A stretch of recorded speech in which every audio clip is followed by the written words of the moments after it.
I mean, I've heard the name before for sure. I want to say, I don't know, what was it? One of the bands from the 70s.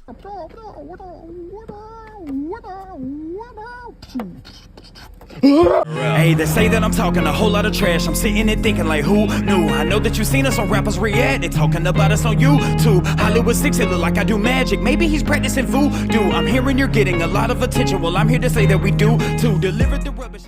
What's going on, everybody? We're back with another segment of Rappers React. Smoke Dog, What up? got some trivia for you today. Alright, what you got? Let's see here. What is 007 enemy Dr. Number's first name? Dr. Number? Well, yeah. And what is 007's enemy Dr. Number's first name? Dr. No's first name? Dr. No? I know of Dr. No. I don't know his first name, though. Julius. Really? Yes, Julius. How about this? What hip hop artist is featured on Destiny's Child first single, No, No, No? I would say he's more of a producer. No. Is it Timberland? Nah, you're close. I mean, it's Wyclef Jean. Who did that one? I'm trying to play the song in my head. Wyclef Jean. Oh, Wyclef. Let me see. I want to try to give you one. Let's see. And he's a singer, so I guess he kind of raps sometimes. Yeah, I would consider more of a producer. Yeah. Do you know the... Okay, how about this? How much did it cost to film Rocky? Was it approximately $1 million, approximately $2 million, or approximately $3 million? The original Rocky. I'm going to say $1 million. You were correct. That was a cheaper movie. You were correct. I bet they spent a lot more on the later ones, though. I'm 100% sure. Okay, so let's say you've been a good boy, no drugs, no doing nothing bad your whole life, and one day your cool friends are like, hey man, why don't you come hang out with us? And you're looking at yourself in the mirror and you're like, you know what, today I'm gonna take a shower. No, what does that have to do with being a bad? Okay, all right. Every day you have to blank to your car in order to get to your walk. I'm gonna take a walk. Okay. Off and on. Walk on. Okay. One of the most common words in English. You'll know it soon as I say it. One of the most common words in the English language. You got two words. Okay. So the walk on the water. Oh Lord. Let's see. I'm lost, man. All right. You could have a tame animal, a domestic animal, or a wild animal. Walk on the wild side. You got it, my friend. Guys, before we get started, please do us a big favor. Yo, please hit that thumbs up button. Guys, please subscribe to the channel. And for God's sake, leave us a comment. Tell us what to react to next. That's how we get the ideas for these videos. Come directly from you. Right down in the comment section. And today. Damn. Lou Reed. Tell me this ain't the guy who sings I see sunshine of blue, red roses. No, it's not. That's gotta be him, right? No, that's Louis Armstrong. Is it? Yeah. I see skies of blue, red roses too. I swear that's who I thought Lou Reed was. Yeah, he sounds like it would be a jazz artist or something. Do you know this song? No. Walk on the Wall. I feel like we're gonna know this, Smokey. You said that like today. I'm just gonna. I'm like think. Okay, because I said I've been straight edge. I've never taken drugs, and then my cool friends who have been doing yeah. those I mean, things, it makes sense now that I know the answer, but there's a million phrases I could have plugged in there. Tonight I'm gonna take a walk on the wild side. That's how I thought you was gonna do. I get it. But nah, do you know? I feel like we are gonna know this song, "A Walk on the Wild Side." Maybe. I think so, and I think Lou Reed might be bigger than what we think we're making him to be. Maybe. I mean, I've heard the name before for sure. I want to say, I don't know, what was it? One of the bands from the 70s. Oh, is this from the 70s? I don't know if this song is, but I know he goes back that far, yeah. I see skies of blue, red roses too. Oh, you know what? I made the mistake one time when we were doing Velvet Revolver with Slash in them, and I said Velvet Underground, and they were like, no, that's Lou Reed's band. Velvet Underground? Yes.